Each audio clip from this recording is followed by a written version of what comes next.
Good evening, dear listeners, and welcome to today's interview on Chaîne Inter. Morocco is once again at the heart of African football, as our country hosts the Under-17 Africa Cup of Nations for the second consecutive year, a tournament that continues to shine a spotlight on the continent's brightest young talents.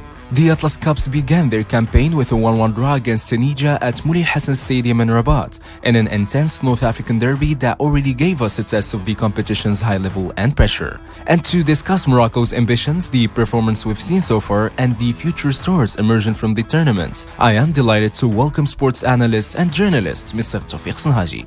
So my first question to you, Mr. Sanhaji, is that Morocco began their title defense with a 1-1 draw against Tunisia. How do you evaluate the performance of the Atlas Cups in this opening match, and what does this result reveal about the team's strengths and areas that still need improvement?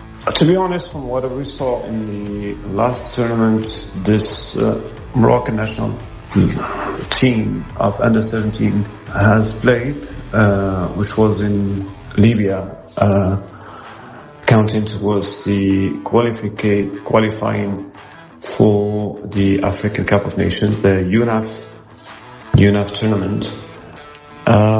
We were surprised actually by the performance of the Moroccan team yesterday. We were expecting much more than what we saw yesterday in the opening game against Tunisia at the Moulay Hassan Stadium in Rabat.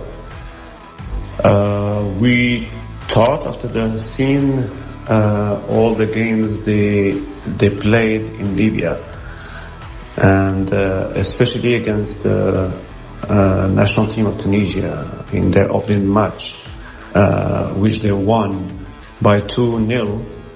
I think we were expecting that now the Moroccan national team would perform even better and would score more goals yesterday, provided that they're playing in their home and in front of their fans.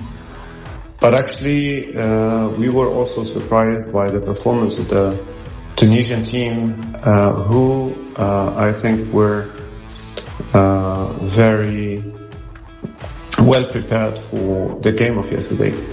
They showed that their staff, the technical staff, including the coach, has really well prepared and has really well read the opponent, that is the Moroccan team, before starting the game. And they were winning the first half. Actually, there was a lot of pressure on the Moroccan players, and we couldn't see much of them. We couldn't see much of their performance in the first half. They lacked playing collectively as they were before. But hopefully this was only the opening game, and we can see much better performance in the future game against Ethiopia and Egypt. And basically the reaction in the second half was ultimate. It was very good that they could come back and score the equalizer by Ilian Hadidi, and that was not enough to give them the first win, but at least a draw in the first game is better than nothing. Actually, after the first games of the first round, yes, Morocco is still the first of their group with 1 point, the same as Tunisia, and provided that Egypt didn't score against Ethiopia, nor did the Ethiopians also in that game. Morocco has this advantage now of scoring 1 goal against Tunisia. I think that's not enough. We need to score more goals, and we need to win the next games, especially the second game against Ethiopia. We know that only 2 teams will qualify from this group to the quarterfinals of this African Cup of Nations, and of course the qualification to the quarterfinals means also the qualification to the World Cup, which will be hosted by Qatar by the end of this year. Indeed, opening matches in major tournaments are never easy, especially when expectations are high and the pressure of defending the continental title is present. This takes me to my second question. So Morocco is hosting the Under-17 Africa Cup of Nations for the second consecutive year. In your opinion, how important is this tournament for the development of young Moroccan talent and for strengthening Morocco's position as a major football nation in Africa? As you mentioned, this is the second consecutive year that Morocco is hosting the Africa Cup of Nations for the Under-17 category. Of course, we are the title holders. The last edition was in Morocco last year, and the Moroccan national team won the title after defeating, of course, very good nations, very good African nations, like Mali in the final game. And it is very important to participate. And of course, we know that Morocco has put a lot of energy into the categories, the younger categories and the youth football, and we could achieve a lot. We could achieve a lot of very good results. Speaking just about this category, not only we won the title of the African Cup of Nations last year, but also we went to the quarterfinals of the World Cup the same year, which was hosted in Qatar. We know that nowadays each year we will be having an African Cup of Nations of this category, and at the same time, in the same year, we will be having the World Cup of the Under-17, and Qatar is going to host it for the next 4 consecutive years. They started last year and they will continue until the end of 2029. So basically, now we have more chances for African nations to compete at the global level in the World Cup because we are qualifying more nations than before. All the nations that go to the quarterfinals are given the qualification or awarded the qualification to the World Cup automatically, plus another 9th nation, which will be decided from one game between the best 3 ranked, the best ranked 3 or 3rd ranked teams from the 4 groups of the African Cup of Nations. So that gives 9 nations for Africa, and it's very important for Moroccan football and for Moroccan talents to begin their professional career by playing such tournaments, by playing the Continental Cup and access to the World Cup. It gives a lot of energy, a lot of development, a lot of good skills for the Moroccan talents. Moroccan talents who are found everywhere nowadays in the world. Of course, we have very strong national teams starting from the under-15. So we have national teams nowadays of all categories: under-15, under-16, under-17, 18, 20, and 23, and more. So basically, each year we have different talents. Though we've seen some of the players who played the last edition, but these are only 3 or 4 people, 4 players. Each year nowadays we are ensured of having a new national team of under-17 because we have already the under-16 and under-15 categories. So this would allow Morocco to develop their talents, develop their youth football, and to be sure to have strong senior teams in the future. And this goes, of course, for all the nations in Africa which invested in their football.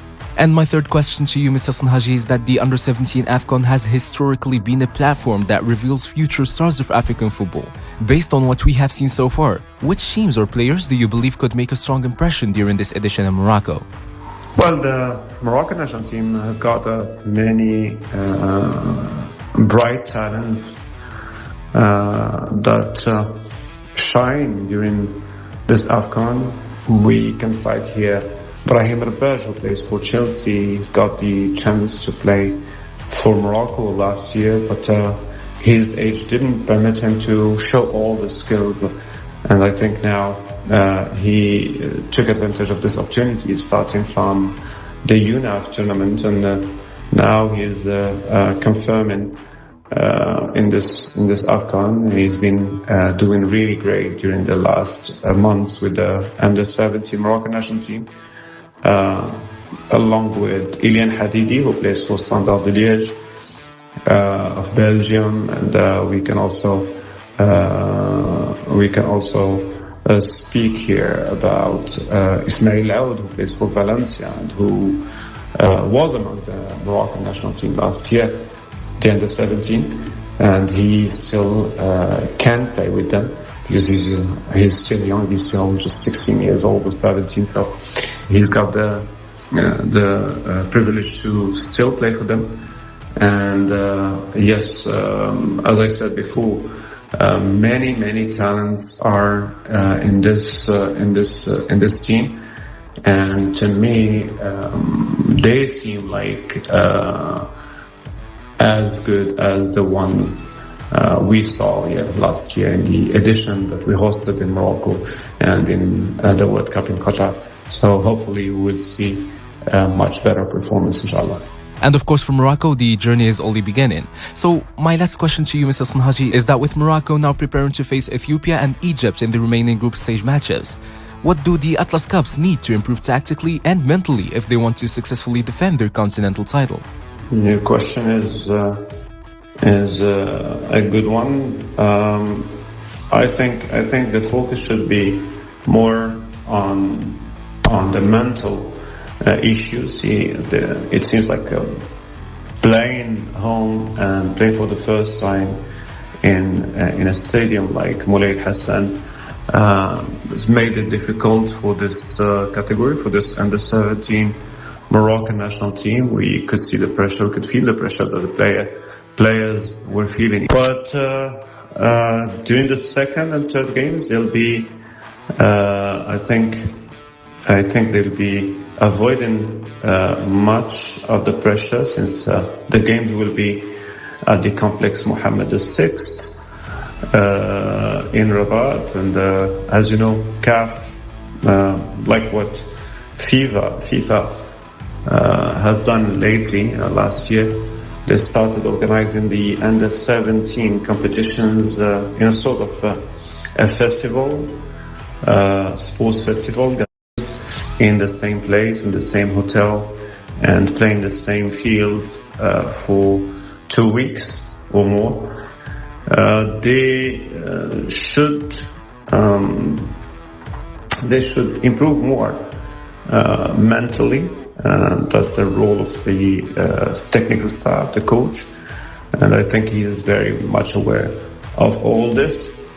Hopefully we will see a better performance. We will see the Moroccan national team the way they played in Libya 2 months ago in the UNAF tournament that was qualifying for this AFCON. We trust the technical team, we trust the players, and I think hopefully everything will be better. And we are expecting, to be honest, from this generation to do much more better, especially in the World Cup, in which we stopped at the quarterfinals historically. I mean last year in Qatar and in 2023, basically in Indonesia, and inshallah this year, why not winning the AFCON for the second consecutive time, and also winning the World Cup for the first time. Mr. Sanhaji, thank you once again for sharing your analysis and insights with us. Until next time, this is Zuhair Dahmani. Thank you, dear listeners, for